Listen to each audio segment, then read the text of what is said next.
How does an army of 3,000 soldiers defeat 50,000? The answer is not found in superior cannons or battlefield genius alone.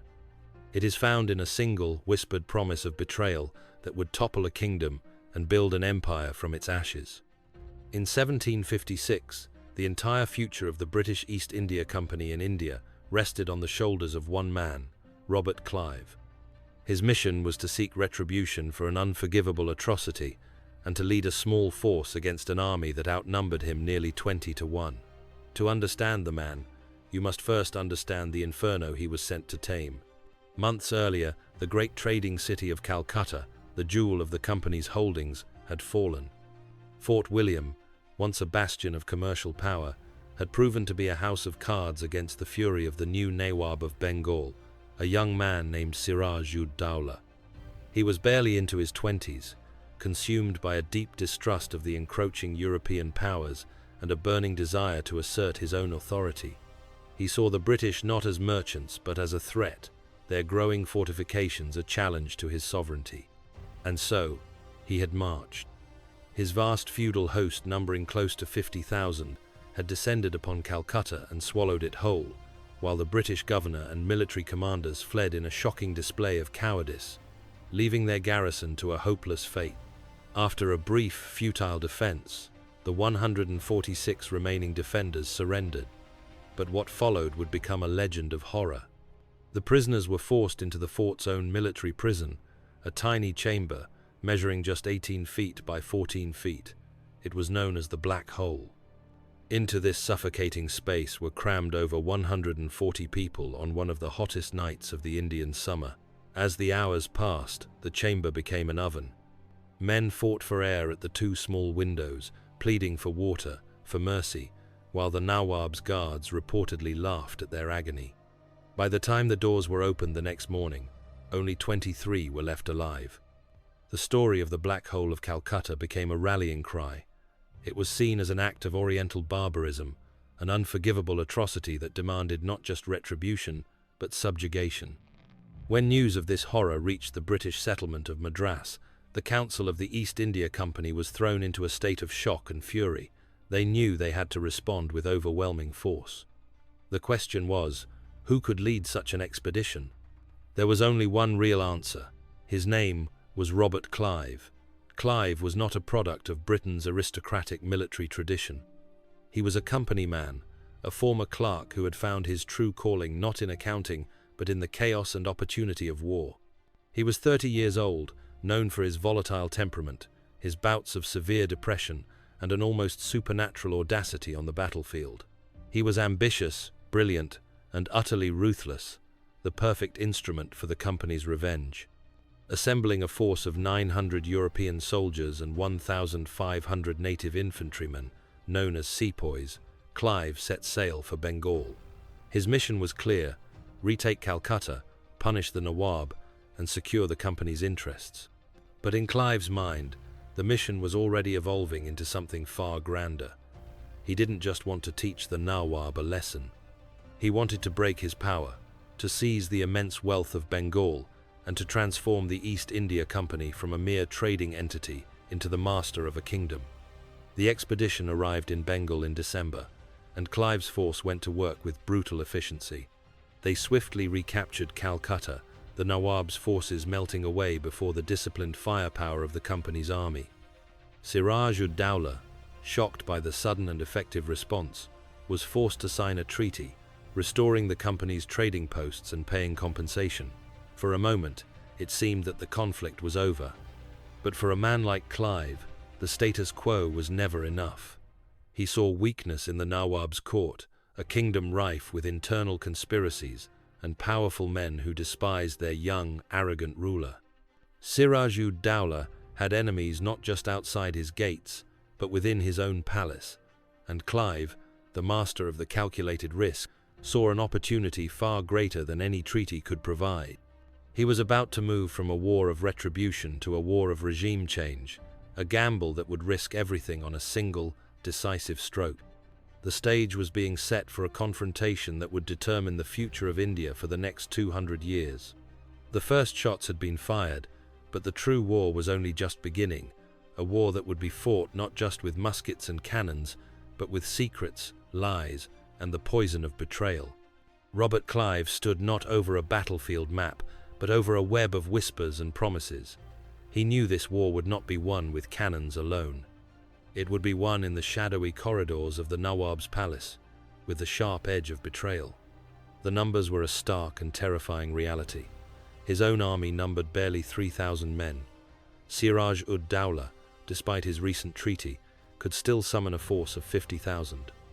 A direct, honorable fight on an open field was not just a risk, it was suicide.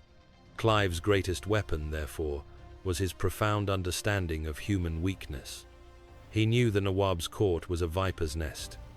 Siraj-ud-Dowlah was widely seen as arrogant, cruel, and paranoid. He had alienated many of the most powerful figures in his kingdom, the wealthy bankers and influential generals who had served his grandfather. These men feared for their fortunes and their lives under his erratic rule. They were ripe for rebellion. All they needed was a catalyst, an external force that could give their conspiracy a backbone of steel. Clive would be that force. His eyes settled on one name above all others: Mir Jafar, the Nawab's own uncle and the commander-in-chief of his army. He was an older, respected general who felt he had been passed over, his power curtailed by his young, impulsive nephew. He was ambitious, resentful, and most importantly, willing to sell his loyalty for a throne. Through a network of agents and merchants, Clive began a secret correspondence, a delicate and dangerous dance of diplomacy and treason. The deal laid out was as simple as it was audacious. Mir Jafar would betray his nephew on the field of battle. In return, the East India Company would make him the new Nawab of Bengal. The price of this betrayal was staggering. Mir Jafar promised the company enormous financial reparations, vast grants of land, and effectively, control over the entire kingdom's immense trade revenue. It was a corporate raider's dream. The risks were astronomical. Secrecy was paramount. A single intercepted message would expose the plot, and Clive's small army would be surrounded and annihilated. This web of intrigue, founded on greed and a thirst for power, would alter the course of empires. To make sure you don't miss more stories of the pivotal moments that shaped our history, take a moment to subscribe to our channel. The negotiations were a masterpiece of 18th century espionage, fraught with tension. A key intermediary was a wealthy merchant named Jagat Seth, one of the powerful bankers whom the Nawab had alienated. His financial network provided the perfect cover for the exchange of messages and the brokering of promises. Clive, a master of manipulation, played on Mir Jafar's ambition and his fear, stoking his resentment while assuring him of British military superiority. A formal treaty was drafted, a document of pure treason, which had to be secretly signed by Mir Jafar. Legend tells of the treaty being hidden inside a hookah pipe to be smuggled into the general's private chambers. The air of conspiracy thickened. Yet even as the plot solidified, Clive was plagued by doubt. Could he truly trust a man who was so willing to betray his own family? He was staking everything on a traitor's promise, but he was about to receive a message that suggested the entire conspiracy was actually a trap. It was a gamble on a traitor's honor, a logical contradiction that would have given any other commander pause. But Clive was not any other commander. He possessed an unshakable belief in his own destiny, a conviction that fortune favored the bold. He decided to push forward, to force the confrontation that would either make him the master of Bengal or leave his bones bleaching under the Indian Sunday. He manufactured a pretext to break his own treaty with Siraj-ud-Dowlah, accusing the Nawab of conspiring with the French. With this flimsy justification, he gave his army the order to march. He was deliberately marching his 3,000 soldiers toward the Nawab's encampment and its 50,000 defenders. He was staking the future of the company, the lives of his men, and his own reputation on the whispered promise of a man he had never met. The die was cast. The British army was on the move, marching toward a battle that was already supposed to be decided, a victory that was meant to be won before the first cannon ever fired. But in the treacherous world of Indian politics, a promise was as fragile as a spider's silk, and the line between a puppet master and a fool was perilously thin. A thin line of red-coated soldiers marches through the humid Bengal monsoon season, a river of crimson against an endless green. They are marching toward an army nearly 20 times their size. To the outside world, this is a funeral march. To Clive, it is a calculated gamble on a traitor's promise. The atmosphere is thick with more than just humidity. It is heavy with a quiet dread. Every soldier in the column, from the rawest European recruit to the most seasoned sepoy, could do the simple arithmetic: 3,000 against 50,000. The odds were not just long, they were ludicrous. Their faith was placed entirely in one man, Robert Clive, whose expression was a mask of grim determination. The army itself was a microcosm of the company's power. At its core were the British regulars, the men of the 39th Regiment of Foot. Alongside them marched the company's own European soldiers and, making up the bulk of the infantry, the Indian sepoys. These native soldiers, trained and drilled in European tactics, were loyal, professional, and deadly. They were armed with modern flintlock muskets and supported by a highly effective train of artillery, 10 light field guns that could be moved and fired with a speed that often bewildered their opponents. This was a lean, professional killing machine. In stark contrast, the Nawab's army, camped near the village of Plassey, was a magnificent and terrifying spectacle of feudal military power. It was a sea of humanity. 35,000 infantry, many armed with little more than swords or antiquated matchlock rifles. But its most intimidating feature was the 15,000 elite cavalry, splendidly attired horsemen whose thundering charge was said to shake the very ground. The army was also supported by over 50 heavy cannons, many of them requiring teams of oxen and even elephants to move into position. On paper, it was an irresistible force, but it was an army with a divided heart. Its supreme commander, Mir Jafar, was secretly in league with the enemy.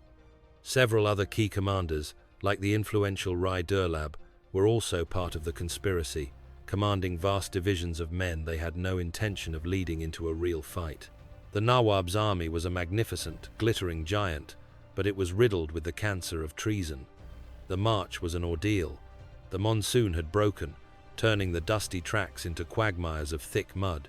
The soldiers marched under a relentless sun, interrupted by sudden torrential downpours. On the 22nd of June, 1757, they reached the banks of the Bhagirathi River. Across the water lay the final stretch to Plassey. Here, in this crucial moment, even Clive's legendary nerve seemed to waver after an ambiguous message from Mir Jafar. He called a council of war. The debate was tense. To cross the river was to commit themselves utterly. A majority of his officers, overwhelmed by the impossible odds, voted against it. For a full hour, Clive walked alone in a grove of mango trees, wrestling with the decision. His career, the lives of his men, the fate of the company, it all hung in the balance, suspended over this muddy river. His officers urged retreat, his instincts screamed it was a trap, and the choice he made would defy all military logic. He returned to his officers, his face set. His mind was made up. He would ignore their counsel. They would cross the river. They were now in the lion's jaws. Dawn breaks at Plassey. The horizon is not a line of trees, but a sea of men, steel, and banners that stretches for miles. As the first cannons roar, the 3,000 soldiers of the East India Company brace themselves against a human tidal wave. Clive had positioned his small force defensively, taking cover in a large mango grove surrounded by high mud banks. The battle began with an artillery duel.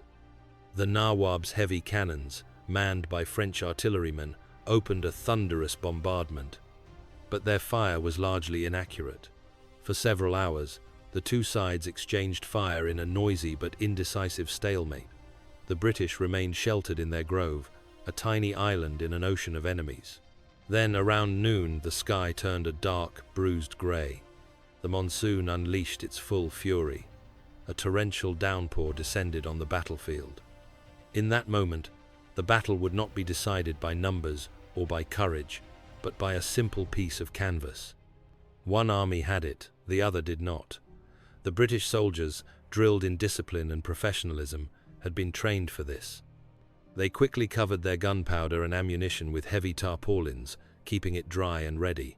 The Nawab's army, a less prepared force, took no such precautions. Their vast stores of gunpowder, left exposed to the relentless rain, were soaked through, becoming a useless, sodden paste. When the rain finally stopped, one of the Nawab's few loyal and courageous commanders, Mir Madan Khan, led a cavalry charge, thinking the British artillery was as useless as his own. Clive's cannons, their powder perfectly dry, roared to life, tearing through the charging horsemen with grapeshot. A cannonball struck Mir Madan, mortally wounding him. He was carried to the Nawab's tent, where he died in front of his master. This single, lucky shot did what thousands of men could not. It broke Siraj-ud-Dowla's nerve. The death of his most faithful general threw the young Nawab into a panic. He sent for Mir Jafar, placing his turban at the general's feet in a desperate gesture of submission, begging him to defend his honor. Mir Jafar, the architect of this disaster, calmly advised the Nawab that the day was lost and that he should flee the battlefield to safety. It was the final, devastating act of betrayal. As soon as the Nawab mounted a swift camel and fled the field, Mir Jafar sent a secret message to Clive. All the while, the vast divisions of the army commanded by the conspirators remained motionless. They were a ghost army, a silent, menacing presence that refused to fight, sowing confusion throughout the rest of the Nawab's forces. Clive, initially cautious, noticed the lack of aggression from the enemy. When news of the Nawab's flight reached him, he knew the moment had come. He made the decisive move. He ordered his entire force to advance. It was an act of supreme audacity. The effect was immediate and catastrophic. The Nawab's leaderless army, seeing their master gone and their generals idle, assumed they had been betrayed. Panic erupted. The great army dissolved, its soldiers throwing down their weapons and fleeing in every direction. The Battle of Plassey was over. Was it military genius or pure treachery that won the day? Let us know what you think in the comments below. The victory was so swift, so absolute, that it barely felt like a battle at all. The British had suffered fewer than 25 casualties. The great army of Bengal had simply evaporated. The field of Plassey is quiet. The great victory was not a bloody clash of titans, but a deafening silence from one side of the battlefield. Clive has won Bengal not with a sword but with a handshake, and the price of this victory will be an entire subcontinent. The morning after the battle was an eerie, almost surreal spectacle. The British camp was calm, their casualties negligible. The Nawab's abandoned camp was a scene of chaos, a vast city of tents filled with riches. Clive knew his victory was not yet complete. He marched his army to the capital city of Murshidabad. There, he met with Mir Jafar. The meeting was not a triumphant celebration. It was cold, tense, and transactional. Clive formally installed Mir Jafar on the throne, a puppet whose strings were held firmly by the East India Company. Then came the reward. As per their secret agreement, the company was granted access to the Bengal treasury, one of the richest in the world. Clive and his men entered vaults overflowing with gold, silver, and jewels. 100 boats were loaded with treasure and sent downriver to Calcutta. The company was granted vast new territories and the right to collect taxes, and its officials, including Clive himself, were given enormous personal fortunes. This was the moment the East India Company transformed from a trading firm into a powerful, militarized and expansionist state. Plassey had given it the financial engine for empire. The story of Plassey is a stark reminder of how small events can have enormous consequences. If you found this story compelling, share it with someone who appreciates the hidden forces that drive history. The legacy of that single, strange day in 1757 is almost impossible to overstate. For India, it was the beginning of the end of its independence, the foundational event of a British Raj that would last for nearly 200 years. The fates of its architects were poetic and cruel. Siraj-ud-Dowla, the young Nawab who had fled the field, was captured and unceremoniously executed, a final, brutal footnote to his short and tragic reign. Mir Jafar, the traitor who dreamed of a crown, found his throne to be a gilded cage.